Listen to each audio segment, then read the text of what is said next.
আজ দেশনায়ক নেতাজি সুভাষচন্দ্র বসুর ১২৯তম জন্মজয়ন্তী। প্রত্যেকবারের মতো এবারও নিয়ম মেনে দুপুর ১২টা ১৫ শঙ্খধ্বনির মাধ্যমে পৈতৃক ভিটে কোদালিয়ার পালিত হল নেতাজির জন্মদিন। দুপুর ১২টা ১৫ জন্ম হয়েছিল নেতাজির, তাই এই সময়ে শঙ্খ বাজান এলাকার মহিলারা।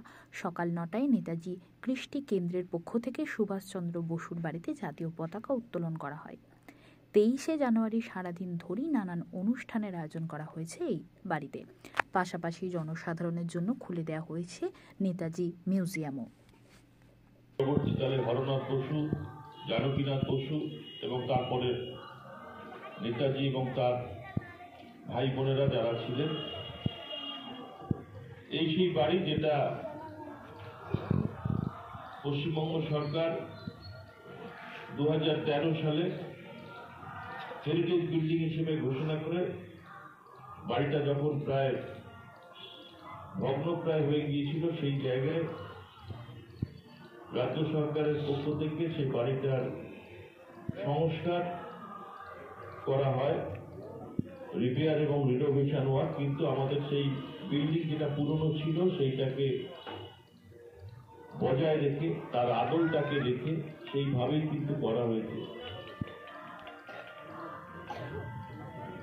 আজকের নেতাজি সুভাষচন্দ্র বসুর ১২৮তম জন্মবার্ষিকী তথা ১৩৫তম জন্মদিবস উদযাপন উপলক্ষে আমরা সকলে তার এই পৈতৃক বাসভূমিতে এসে সমবেত হয়েছি এবং এখানে জাতীয় পতাকা উত্তোলনের পর আজকে বিকেল ৫টা পর্যন্ত জনসাধারণের উদ্দেশ্যে এই বাড়ি খোলা থাকবে।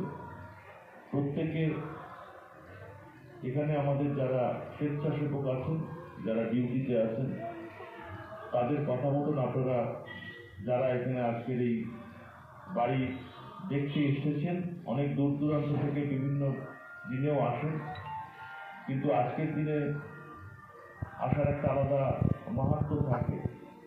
তা সেই হিসেবে যারা আসবেন তাদেরকে অনুরোধ করবো যে আমাদের এখানে জাতীয় পতাকা উত্তোলনের পর তারপরেই এই বাড়ির ভিতরে আমরা সকলকে প্রবেশ করতে দেব।